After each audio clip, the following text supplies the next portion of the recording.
நமது தேசத்தின் தந்தையான மோகன்தாஸ் கரம்சந்த் காந்தி அவர்கள் பார்த்தீங்கன்னா அவரோட முக்கியமான வாழ்க்கையை இந்த அகமதாபாத்தில் தான் வாழ்ந்திருக்காரு.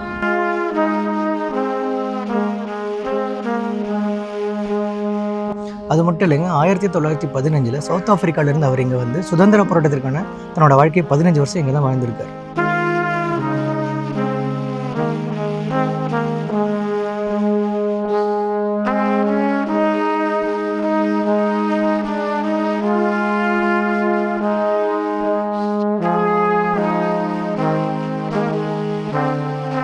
இந்த சபர்மதி ஆசிரமத்தில் தான் மகாத்மா காந்தியடிகளும் அவரோட மனைவி கஸ்தூரிபாயும் வாழ்ந்திருக்காங்க.